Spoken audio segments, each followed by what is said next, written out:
What is up, everyone? Happy Friday. My God, isn't it a good day to be alive, to be here on Friday? It's nice and sunny over here in Rio de Janeiro.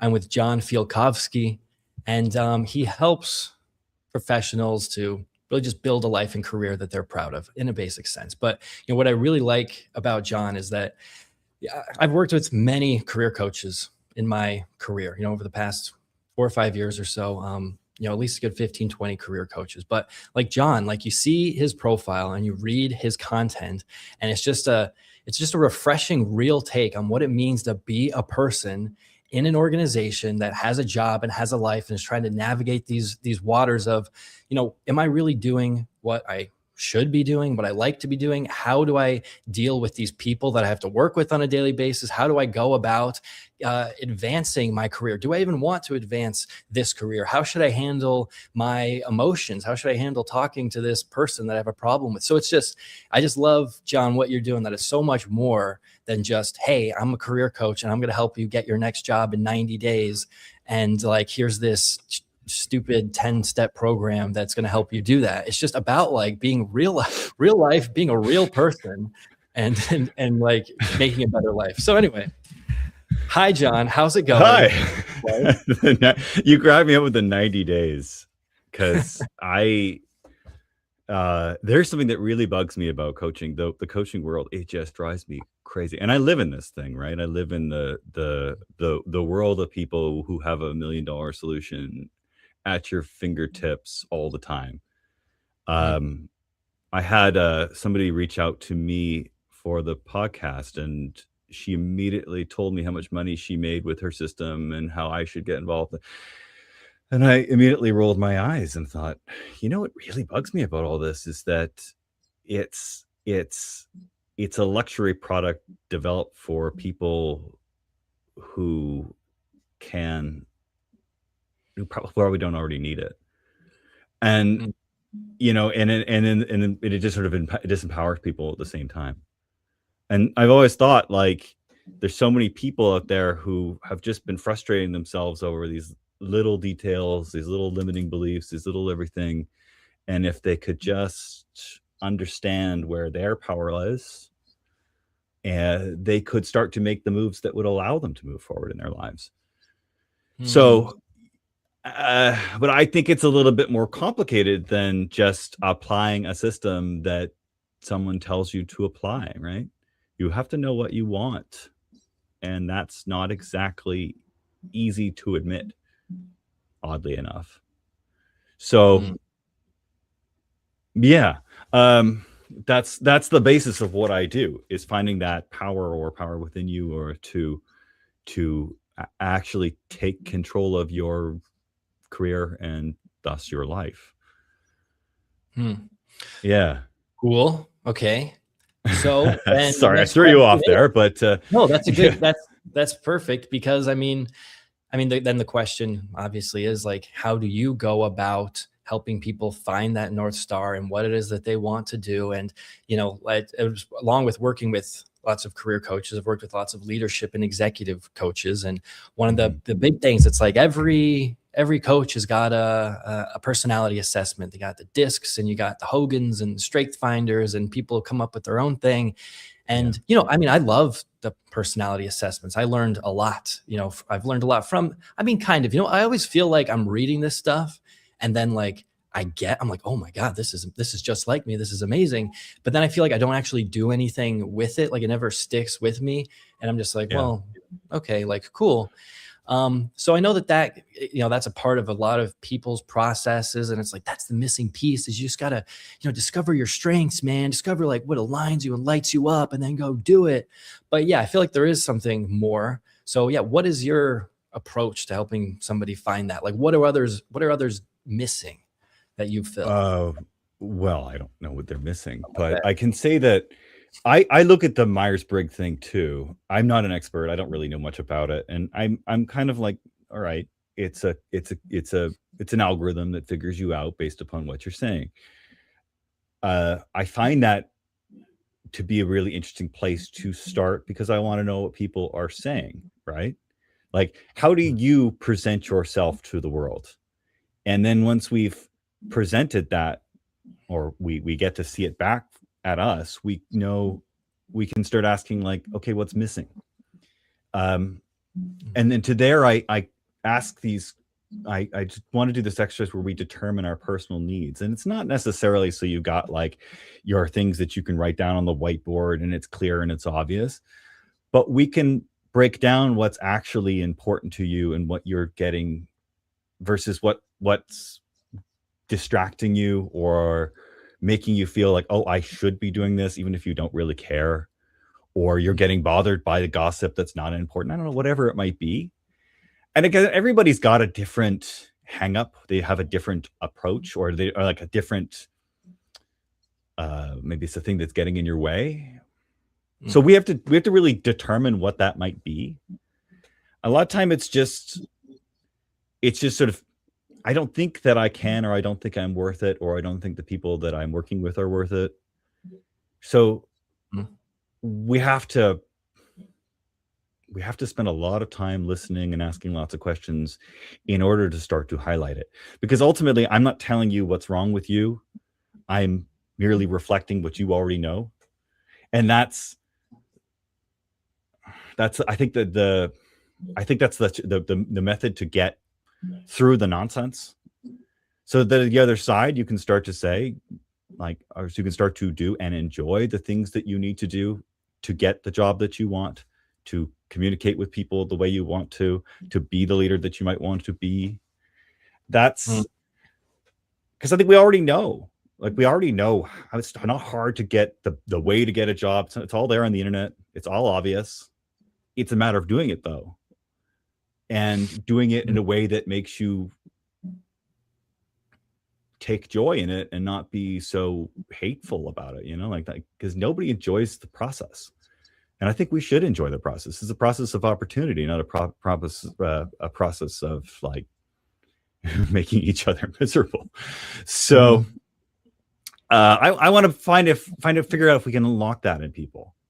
And when you really determine what's important to you and versus what is just, the nonsense collected over a lifetime, it gets a lot easier. And then, having the coach there to hold you to account, to push you forward, to highlight the things that are wrong, and then to help you fill in the blanks when you just start to feeling anxious and overwhelmed about it. So is it a defined process? Yeah, it is, but it really goes off in multiple directions once you figure out, who you're talking to. I think treating people the way that they want to be treated, as opposed to slotting them in one slot or another, because we're all pretty unique individuals, right? So, well, how do you know? I mean, we all know what to do. We all have ambitions, and we all would love this perfect life, and we'd love to have a different career that we love that's perfect, and we'd all love to say F you to our boss and stuff like that. But I've got kids. I've been in this company for 5 years, and I got people that I like here, and I don't actually know if I can get that job. And yeah, I'm discontent and happy. So I get two things. Like, what are there signs? Are there signals of when it's okay? Does that even matter? Are there signals that it's okay when it's like, hey, I need to make a change? Is that part of the okay? Like, you can sit with me and you can say, all right, it's probably time for you to make a change. And if that is the case or not? And besides that, what is the biggest thing that's really holding someone back from being in that situation? Be like, no, I should go be an entrepreneur, or I should go get another job. What have you seen there? Okay. Describing that scenario that you said, I've got a job. It's okay. I like the people I work with. It's comfortable. That's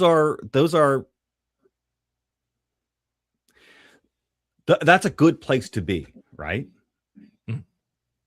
And we're for a lot of people, that's the one that says, that should be the goal. You're going to line yourself up and you're going to be in a great place and all that stuff. Cool. but you're not feeling satisfied. Okay, well, what part of that are you not feeling satisfied? Like, that's what we need to figure out. Is it the people that you're working with? Is it the way you're managed? Is it the way that the company's culture expresses itself?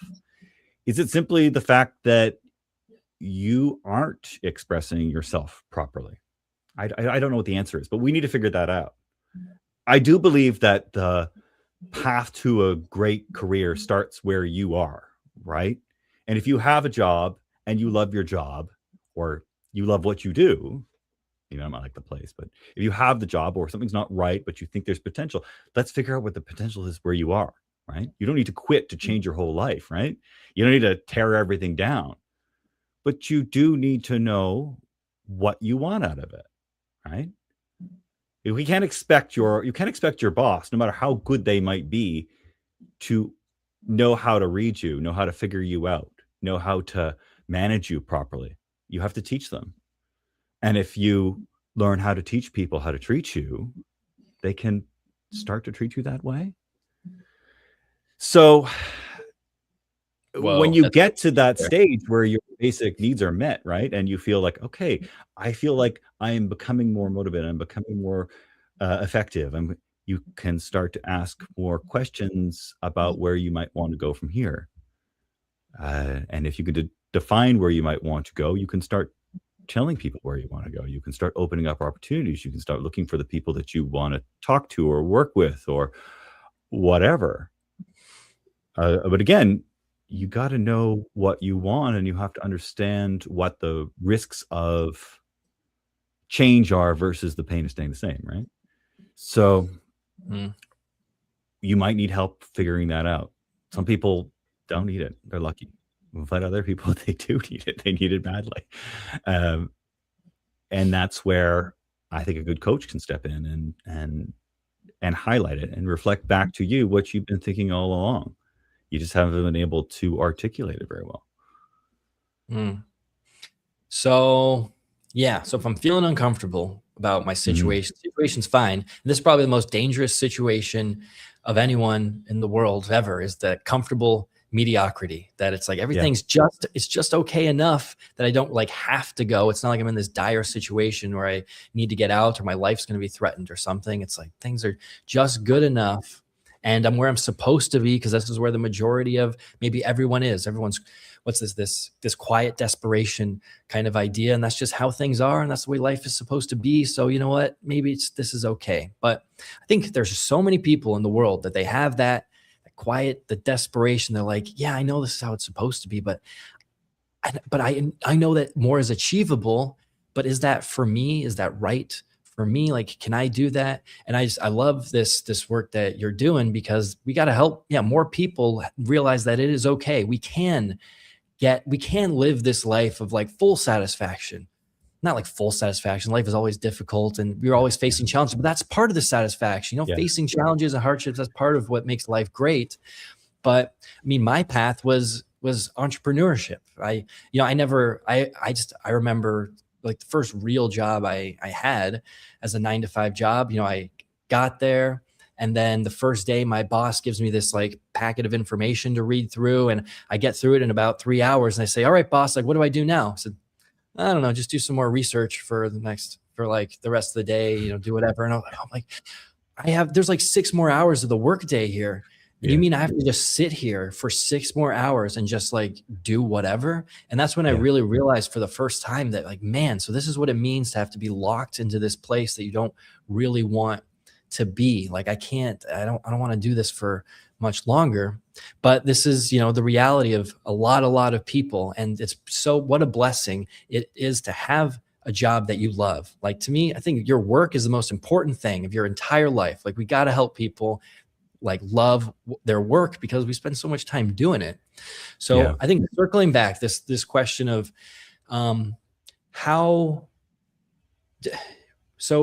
if we know what to do, if we know what it takes to get a better job, to do the search, to find what we love, if we can even have the capability of finding for ourselves the North Star, is it is it a mindset thing? Can only certain people have the courage and guts to go do it? Like, how difficult of a change is this to make? If we already know how to do it, why don't more of us do it? I think it's tough. It's tough to look at it from your perspective, right? You're an entrepreneur. You chose yourself out of a crowd, right? And that's something that you did because you see yourself an individual. Like, you moved to Brazil, didn't you not? Like, you said, I'm going to work for myself. I'm going to move to another country. I'm going to do lots of things. This is the kind of person that you are. Like, you're not satisfied with the status quo. That's your nature. You found a way to do that for yourself. And that's cool. Like, I like that. It's not for everybody though. So we can't look at that as our baseline. When we talk about that place that you are, where that discomfort is a 4-letter word, right? You and I see discomfort as a 4-letter word. That's just kind of our nature. For a lot of people, or like comfort is a 4-letter word. Discomfort's scary, right? We like discomfort. Like, that's part of what we've embraced. We've made that choice to not work for somebody else, to do something different, like, and so on. But a lot of people, like, that comfort is the goal, right? Because their families are more important, or their, being able to go windsurfing or something. I think those are the things that are more important to them. We need to figure out how we're going to get them to that point of which things are most important to them, right? So I think it is possible for people to feel content in what they do. I don't think everyone's going to love what they do, but I think that you should be content, right? You should like what you do. You should like where you do it. You should like who you do it with. And if not, you need to take ownership of that problem, figure out how you're going to solve it. And that might be a new job. That might be better expressing yourself. That might be, moving across the world. But, like, those are it's very important for people to be able to identify constructively what's not right in the mix, and to be able to look at your sunk life costs rationally. Like, I've already put 5 years in this company. I can't move now, right? Like, those are the sunk costs. You need to look rationally at them and say, well, is this one that is one worth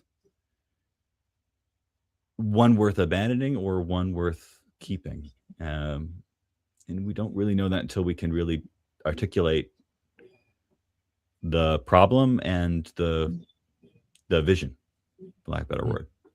Yeah. So what happens for someone once they figure that out? Like, you take us through that process a bit more. Like, how, what is what does that mean? Like, how do you help? I mean, you explained it a little bit, but what is like the North Star, finding that what you want is kind of the biggest lever. So maybe what starts to happen, say, like, I'm in this situation, I'm in this kind of stuck place I don't want to be, like we've been talking about. Maybe once I do discover what I want, maybe how long does that process take? And then what starts to happen to me? How do I start seeing the world differently? What kind of actions do I start taking? I think the transition, if you're open to it, I mean, you got to be mindful, like, you've got to be open to it. But if you're open to it, the transition can happen quite quickly. Once you kind of figure out what you want within a month or so of doing the work, like, the transition you go from saying I can't to maybe I can. And if you start saying maybe I can, then you start to go out and express what you think you might be able to do. I think a lot of people, they get that like, everyone says, oh, you'd be so good at this, right? And you go, did you even know me? But when you start to think, like, oh, maybe I can, you can look at that and say, okay, well, what part of that is right? You know what I mean? Like, which part of all of this is right? And I think I look back at me, and people always said, oh, John, you'd be such a good teacher. You should be a teacher. And I'm like, I don't want to be a teacher. I don't want to deal with parents. I don't want to deal with kids. I don't want to deal with all that crap. But there's, oh, you'd be such a good teacher, John. But then, what part of the teacher might I be good at, right? Or might I actually enjoy doing? And the elevating people, yes. The telling a story, yes. The being part of growth, yes. Right? It took me to be able to see something out of all that, to be able to actually make something out of all that. So my goal is, when people articulate, hey, I want to be this kind of a person, or I want to be able to do this kind of a thing, or I want to enable myself to see it, that people can start to recognize opportunities when they come along, and they're not just saying no. No, they're just not just dismissing them out of reaction or out of instinct, or whatever that may be. So if you start to open yourself up to opportunities, you start creating more opportunities. It isn't rocket science, right? You start to talk to people. The best ideas come from other people. The best way to get a job is through networks. It's not through sitting there torturing yourself on LinkedIn. It's not. It's through meeting people, making introductions, and telling them, hey, you know what I really would love to do, and maybe you can help me get there. But you won't do that if you don't start, right? Mm-hmm. And you won't do that if you think immediately, oh, why does anyone want to talk to me? I'm nobody. Like, nope, you will never. And that's where we as coaches, I think, can really open up those doors, because once we get there, you can provide all the resources in the world to help them, right?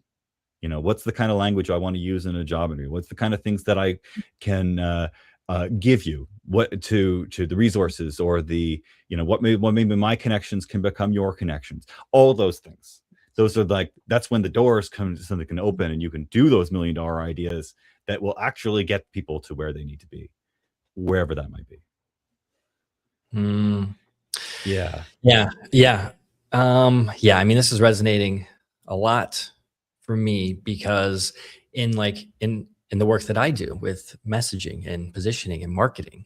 So the problem I see again and again, coaches and consultancy types of people, is this underlying, I don't know exactly who I need to be talking to. And I hope this content that I'm putting out is reaching the right people, and I'm saying the right kinds of things that are going to reach them, and then also make them sales. And what exactly am I about?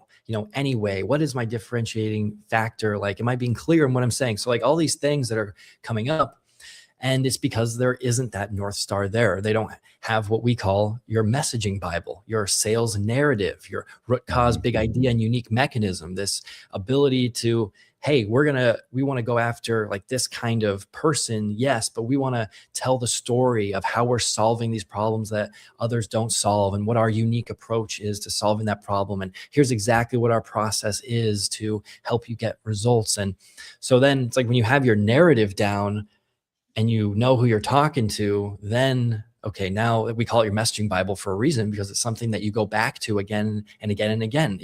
It's the blueprints for your content, for your ads, for your landing pages, so that you just know that what you're posting, what you're doing, is going to be through the right lens and the right filter. So it's it's so cool how this all, this core, this identity, this my message, what do I do? How am I different? Who am I trying to serve? It seeps into everything in life.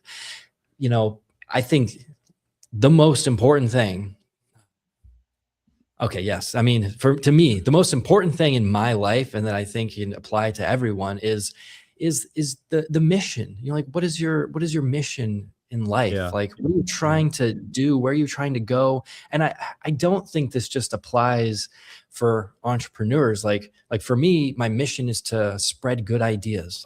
It came to me as I was in college. I'm walking down the red bricks, and there's rainy Bellingham, Washington. And that's all of a sudden, when I'm trying to figure out what to do with my life as a sophomore in college, I got this lightning strike of spread good ideas. It was just such a thing.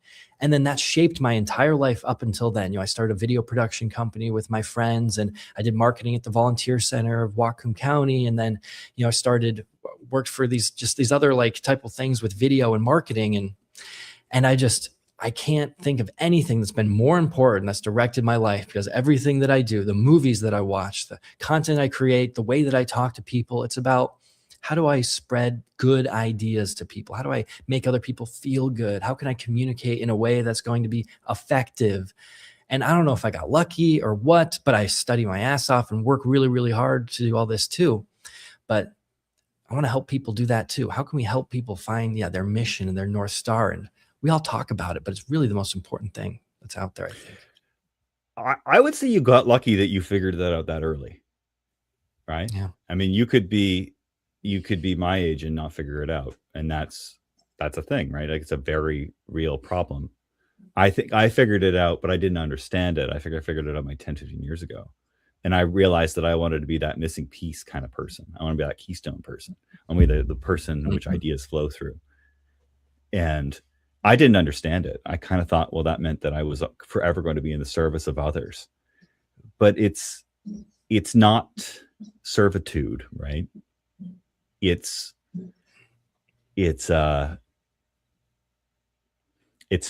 making things happen. Like, it's making those, I don't want to say dreams come true because that's lame, but like, it's making things action. Like, you're being that person who allows these ideas to flourish.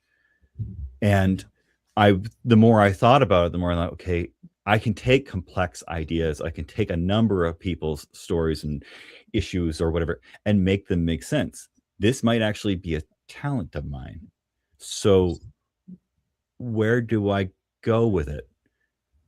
And then you kind of set your course based upon that. My hope with people is to be able to give them that North Star, right? Like yours, like, you want to spread good messages. Okay. How the hell do you do that? I don't know, but let's figure it out, right? Like, that's where you are. I think that the work transition, right? We're 2026 now. We went like everyone's on ChatGPT doing the same messaging, right? It's obvious what is written by AI and what is written by a person. There are certain keywords that are just coming out and over and over and over. Which means we can all be very great at everything and also very generic. So how do you stand out at that point? Well, you stand out by identifying what actually makes you move, right? It makes you, that drives you forward. And similarly, like, if that's the case for jobs, and a lot of jobs can be replaced by a computer and so on and so on and so on, like, what is your value, or where do you fit in the mix?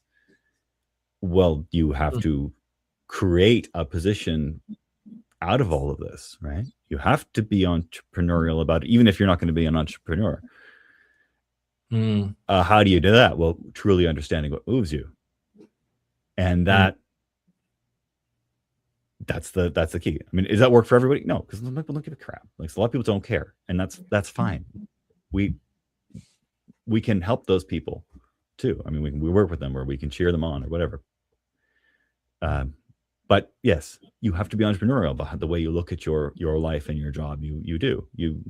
If you want it to be, if you want to see through your vision. Can you give like an example of that, of like someone who's like been in that situation? Because I'm like curious too, because you talk a lot about like the kind of workplace dynamics of, how to kind of deal with other people, or like put yourself out there, or communicate that unique value. Like, is there, or something, or like a situation you could think of how someone could like in action, like how they did that? I had a client. She was one of my first clients. I like her. She was like 28. She lives in Toronto. She did nonprofit work. It was like nonprofit theater work. When she started, she wanted to get a new job desperately. Like, she's like, I'll do anything to get a new job. I hate my place. I hate my boss. I hate all this stuff. And when we started digging into what she was interested in, we learned that she was really motivated by dance and by making art. And it was interesting because she was in this environment that allowed her to dance, that allowed her to create art, that allowed her to create theater. and she was doing none of it. And the big question that came out of it, or the big statement that came out of it, was something that she said, which is, they don't deserve it from me. And I thought, well, I can totally see why they don't deserve it from you. But at the same time, is it about them or is it about you? Here you are already in the environment in which you should be able to do the things that drive you forward, and you don't even see it because you don't think they deserve it from you. And as we uncovered all these things, it was because she was self-conscious about this, or self-conscious, or they thought, oh, these people might be watching me, or they might be judging me, or like. And when you kind of started to break down those hangups, you realize that, well, do you actually care about that stuff? And the answer was no. In her case, she didn't care. She just thought that these people didn't deserve her talents. When she started to turn that around and be able to say, what I'm really interested in is creating a space for people to express themselves through art and dance or music. In this case, she was interested in art therapy. And be able to say that like out loud to her colleagues, to her boss, to whoever, all of a sudden, everybody that she worked with, including her boss, who she hated through and through, was like, that's an amazing idea. Can you develop a program with that, around that with us? Within a couple months, she's offered a new position. She's offered a lot more money. She's offered a job that she was really looking for, and never left the organization that she started with. Even though, but rewind to our first meeting, it would be anything but that. And I think that's really telling that, what you might perceive as a toxic environment, what you might perceive as some place that is so dreadfully awful and all, there are opportunities there if you can express what the opportunity you're looking for actually is. And in a way that inspires others too. I mean, like, no boss is inspired by giving you more money, right? But they will pay you if you've got something to give that's beyond what they could see for their organization, right? So she took the entrepreneurial model around that. Now, to get there, I actually made her write up a business plan around her own game. Or what are you trying to vision, right? Business plan this for me. And when she did, she went, I could do this where I am. Yeah, good. Of course you can. And you can experiment with these ideas. You can build your connections. You can do all these things in a place on other people's money where you're not taking the risks, where you're creating something that's great. And then you're going to walk out of there ready to open your own game. You're going to have funding opportunities. You're going to have the connections to get those things. You're going to understand how the grants work. You're going to understand all that stuff in order to make your vision happen. That's a lot better than they don't deserve me, isn't it? I always think back at her because I'm so amazed on the transformation of a person over, it's not a long time. Yeah, and I love how it's an internal transformation. It was a perspective shift of how she's seeing what she already has. Like, and I see this in the world all the time. There's so many people who are so resentful over where they are and what they have and what is happening in the world around them. I think most of this resentment comes from people not feeling like they have power, like they have autonomy, like they have choice, like they can make a kind of change, like they can make anything happen in their life, because there's so many other things that are holding them back and keeping them down, and they can't do it because they don't have power. And I see this with marketing too. And it's like, oh, LinkedIn doesn't work. Content doesn't work. DMs don't work. I tried put money into ads. Marketing sucks. I hate marketing. It doesn't work. But if they did it the right way, if they knew how to do it, if they had their messaging and positioning nailed down, if they had their North Star, if they had the right system, you can make it work. And then all of a sudden you love marketing. All of a sudden you love that job. All of a sudden you love money when you know how to make it, but you hate billionaires when you feel like when you're stuck in a job that sucks and you don't know how to get out of it. Yeah, of course. Yeah. Everybody's yeah, you said it right on. Like it is really hard to be able to express your messaging. And if you're not willing to try, if you're not willing to actually reach out to people and well, not say reach out to people, like start to test the message with your friends or your coworkers, you know what I mean? To ask people like you, hey, what do you think of this? Sometimes the feedback is useless. Okay, cool. Sometimes it may not be useful for like another 6 months, but one way or another, like if you don't start that process of asking for help from the people that might actually be able to help you, or even from complete strangers, whatever, it doesn't matter. If you don't start it, how are you ever gonna figure it out? I mean, I don't know. I mean, yeah, you're right. Like LinkedIn is an utter sewer. I hate it until it works, and then in case I'm like, oh, that was great. Right. Hey, yeah. God, I posted nothing. Fuck LinkedIn. Yeah. All right. Well, it's a long game. What didn't work? Okay, look at it. Like, do your A/B testing or whatever the things are, right? Yeah. So tell me what you think about this. Think kind of a crossover here. So something that people get wrong with marketing, content, and sales is that they think, okay, I just need to post content and I'm going to get sales. Like this is the worst thing because there's so many content coaches, LinkedIn coaches, podcast redistribution, clip cutter coaches, and they all say if you just put out content, you're going to make sales. You're going to have an inbound pipeline. You're going to be booking all these calls, and if you just, if you like post stuff or whatever. But really, the thing that I found works and that I know works is that instead of posting and praying, it's starting conversations. It's talking to lots of people and making lots of offers. And thing is, it is uncomfortable to do that. You are going to get a lot of rejection and you're going to get people saying like, why are you messaging me or whatever?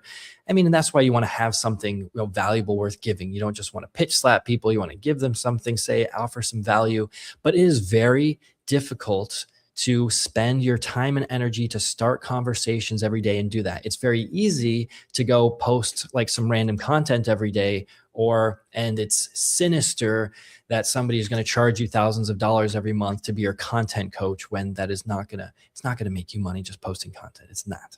So going into your side, how does somebody in the workplace finding a new opportunity, having a career, how do they need to be putting themselves out there? How important it is having conversations for a situation like that? I can't think of anything more important. I mean, you're right about the producing content for content's sake. You'll burn out. You'll hate it. There's no joy in that, right?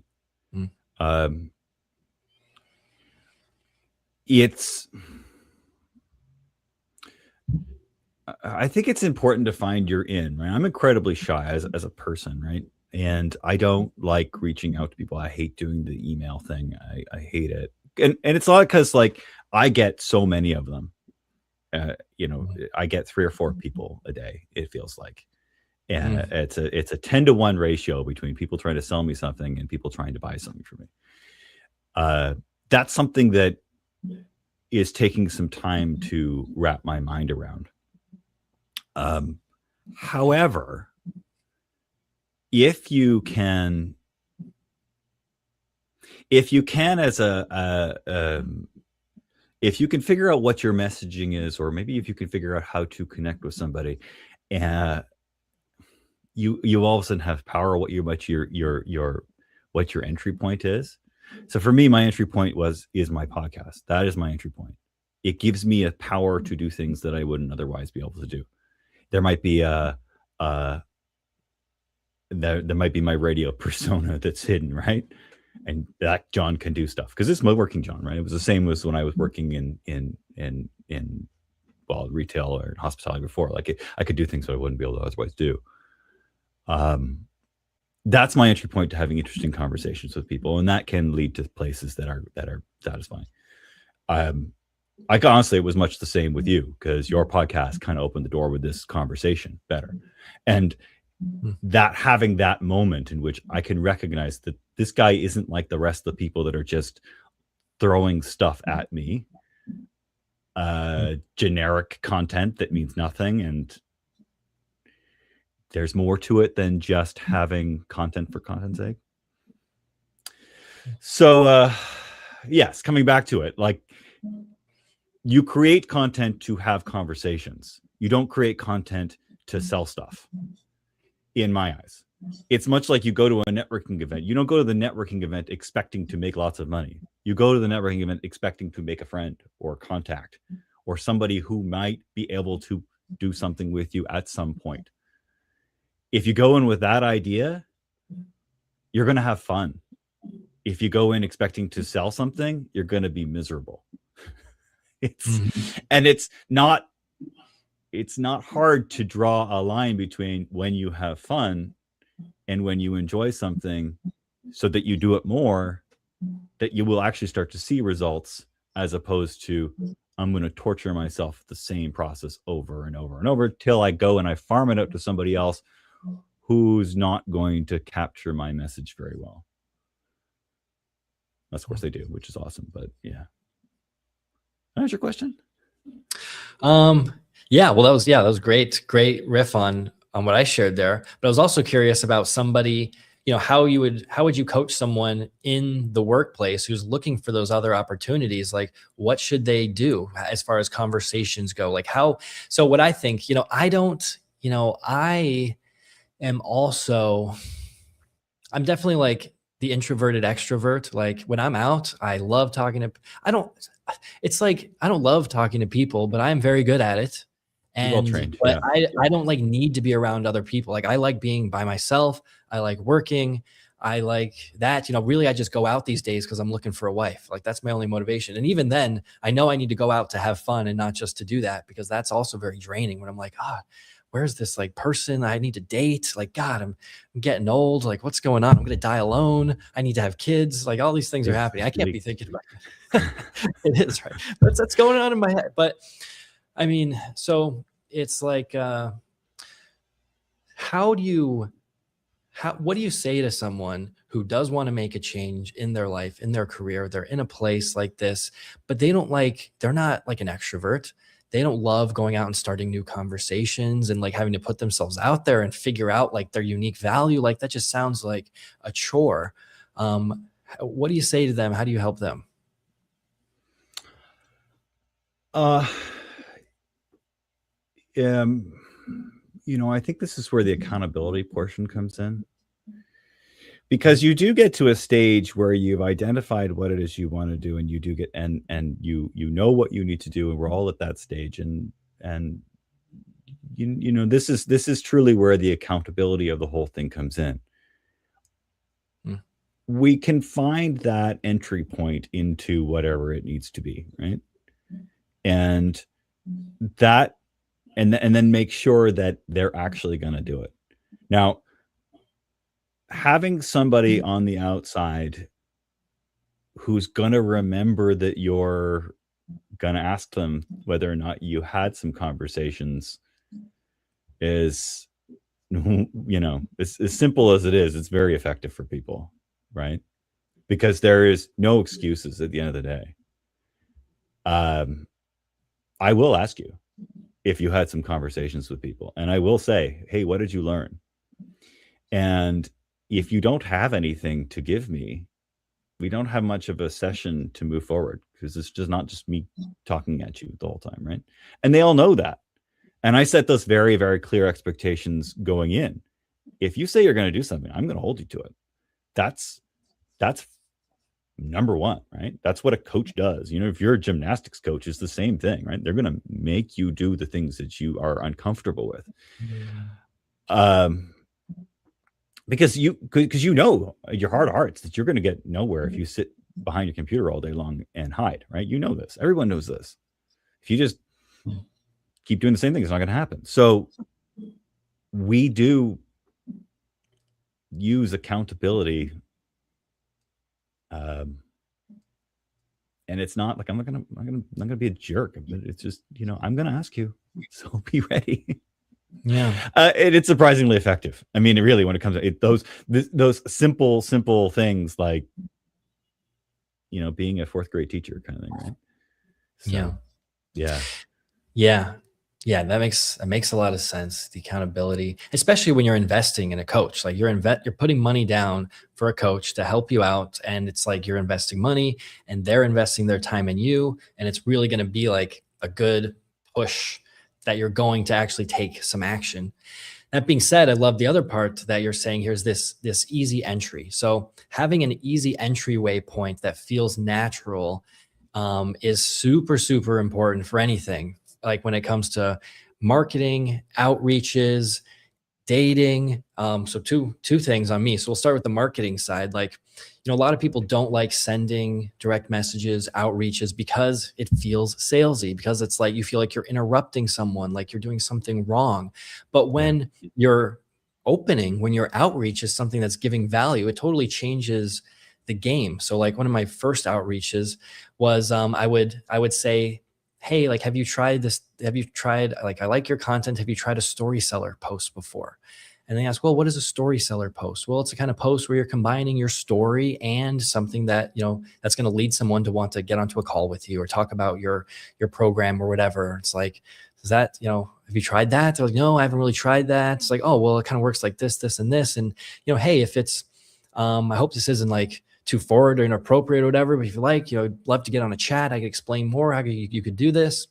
And this was something that, really worked for me for a long time. And it was that simple, but it was because I was really just leading with have you tried this thing? Like teaching somebody something valuable and new.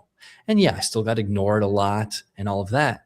But it worked very, very well. And these days I'm sending, like, now that I have, Claude and AI and the ability to enrich data, because things, don't work. Like that method doesn't really work anymore. Now I'm sending out entire playbooks to people, like a website with different tabs with their messaging customized, like in this thing. Like when I send those out, it's like a piece of art to me, every time I send out one of these playbooks. And so I don't feel bad about that at all. And I still get people like, oh, what are you sending this for me? Did you make this with AI? That's not my business. And that's fine. It's okay. Yeah. Now I've done this with, yeah. No, I mean, I ripped off that idea. So, I liked it. It was so Nice. Yeah, and there's like all sorts of ways. So there's just different ways that we can approach putting ourselves out there. We just need an easy in. So one that's a little more on the I don't know. I don't, if maybe call this dark side, but I don't really think so.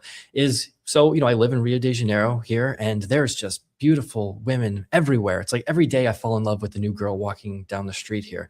And I'm just like kicking myself because it's very tough to, like, I wish I could just talk to these girls. Like, why can't I just talk to one? Why can't I just say, like, hey, how's it going? Like, how's your day or something? And I've tried that plenty of times and gotten rejected, or just like, no, what are you talking?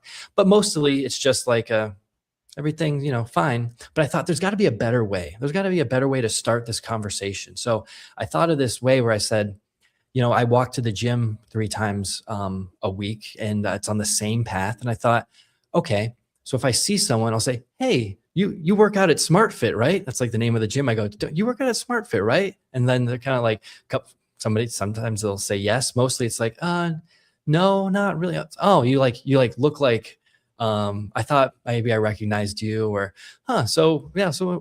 What is it you do? Are you like an artist or something? And then just like starting with questions. And it's made things, it's still very difficult and scary for me to, cold talk to a girl, but I'm out here. I gotta find a partner, I gotta do this. And like, in my mind, it's an urgency thing. It's like, I gotta find a job and get out of here. So anyway, having an easy in, I don't have accountability partner. I'm kind of just kicking my own ass if I don't do it, but there's my story.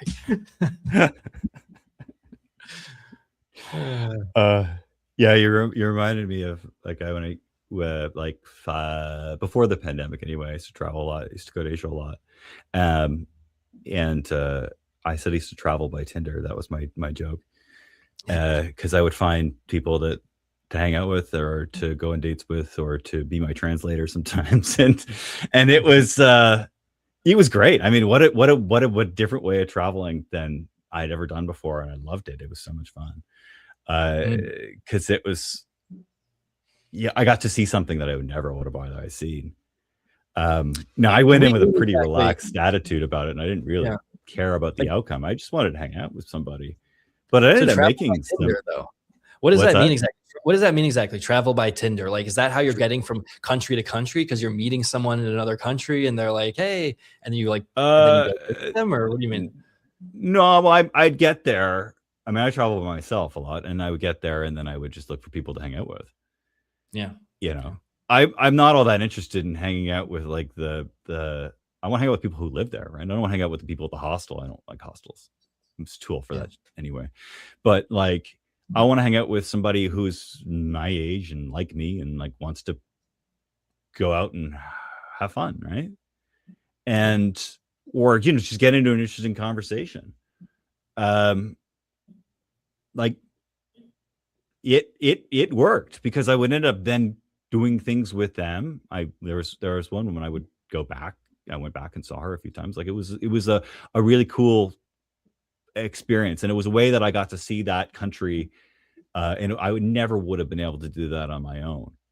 And so I feel like I have a far deeper understanding of a culture than I ever would have had if I could just went to the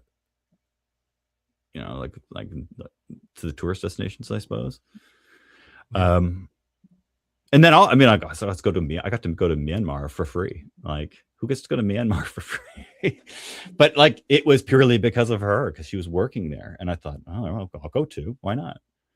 Uh, so I don't know if that was a goal or whatever, or a story. It was just me wanting to go hang out with girls, but it it was a good part of my life. Yeah. So yeah. Yeah. But I wasn't going in and in hopes of finding a wife. That was the last thing I wanted. But it was like anyway. Well, I think this all leads back to this business career story. I mean, I loved how you said how like the way you framed all of that story of the like just want someone cool to hang out with that's local, that Yeah. wants to go out, that I can learn from. Like that's the attitude that a lot of people are missing in life in general. I think people close themselves off. They don't not even close themselves off from opportunities, but they just don't see the opportunities of life, like all these zesty experiences, opportunities that can come up when you're really just curious about people, when you ask people about what's going on in their life and you share about your life and you make connections between you and another person, then all of a sudden that's how you get invited to go to Myanmar for free with some cool girl. And then that's how you get that job opportunity because that person has a relative or somewhere doing something else and they like you and their skills. Like, how many just great things have happened in my life just because I've given people attention and love and they like me and then they invite me to do Yeah. things. Like, that's just Yeah. so awesome. I it took it took an embarrassingly long time for me to understand that about dating. And it took even longer for me to understand that about my career. Hmm. And you know, I mean, I joke. I found my game in my mid-30s. Like that was when I found my game. Like before then, I just didn't know what to do. I had a bunch of friends that were girls. I had a girlfriend for a long time. Like was with somebody forever. Like we lived together and everything. But like I just didn't have the game that I think that I should have had. I don't know. And career wise, it was the same thing. I would just kind of fall backwards into a job. There wasn't a point to it. There wasn't intent to it. I was good at it, but I wasn't all that proud of the work that I was doing. Like there was all those things because I didn't create it. Right. And it wasn't my doing. I just fell into it. Um, you get that you get to have some control of your life, and then uh, it starts to produce a little bit of fruit. Like I don't know, I don't want to say these blanket statements, but like it's true though. When you take a little bit of control and you put a little intent behind it, you start to get things out of it. they might not always be what you want. They might not always be a good outcome, but you start to get things and things start to move and you start to learn some lessons, and you learn what not to say when you're on a date. You learn what not to say in a job interview. You learn, you know what I mean? You got to be willing to suck at things brutally. Yeah. Now, when I started doing my podcast, that was the approach that I did in order to make this work for me, because I found the process of transitioning from a job, which was fine, paid well, it was comfortable, but it was boring, to working for myself, doing this sort of thing. It was very intimidating. And I started recording a podcast of what allowed me to think through my problems and look back at people who have done it too. And I'm not saying entrepreneurs. For me, it was looking at historical figures, because I'm like, I went to school for history, a bit of a, fan of history, historian type guy, right? And so I would start my program off with a story about somebody who existed that was going through the same place that I was, or that had done something that seemed kind of unlikely, but I thought was amazing that they did that. And even if it wasn't a very good story or outcome, they did something, right? And I found that that's somehow inspiring, right? And you build these what I found is that by building the show, I was able to organize my thoughts, and by organizing my thoughts, I was able to express my thoughts, and then people started to show up because they wanted to be part of it. And well, you never really thought, like, I never thought that people would want to be part of a movement that I'd be creating. And it's a small movement, but it's something, right? And I wouldn't have done that if I expected to be good at it.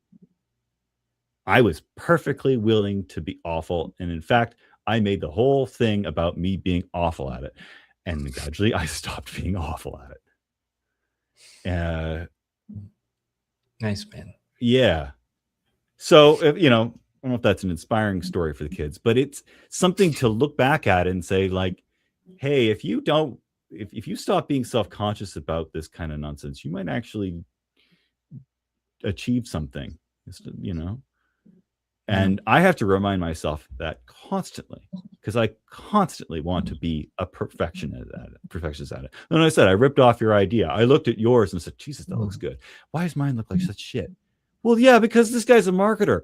He does this for a living. Don't expect to be as good as this guy when you've never done it before. But try it. Reach out to people with it. See what happens. Go back. Do it again. Ask for help. Maybe you actually pull something off. So, yeah, I don't know. Man, that was a good riff right there. Was that a good riff? That was good. I like that a lot. And I think that's actually going to be a perfect closer for us, because I don't know if you noticed, but my hair is out of control and I have a haircut scheduled for about 15 minutes here. So I've actually got to cut us off here. But I got a haircut on Tuesday, so I'm good. But yeah. Nice. Yeah, no, we gotta do this again, because I know we could keep going and go on some more. There's more things I wanted to ask, like about hiring even too. Like I noticed you had an idea about like entrepreneurs and like in hiring and like growing your team. Like that's kind of some things that I've been going through and had some kind of bad experiences about that. Vulnerability, those ideas. We kind of covered a lot of the rest, but we got some other things to talk about. So, hey man, any part two. I mean, I can talk for hours about this stuff, so don't worry about that. Yeah. You just let me know. All right, yeah. So let's do it again. Okay, no, we better stop. Better stop. That was it. That's all you get, folks. We'll see you next time. I'm gonna go look pretty now. So thanks a lot. I gotta get a haircut. I got a date on Saturday, so I gotta get my stuff together here. Wish me luck, everyone. Wish me luck. Thank you. Until next time. See ya.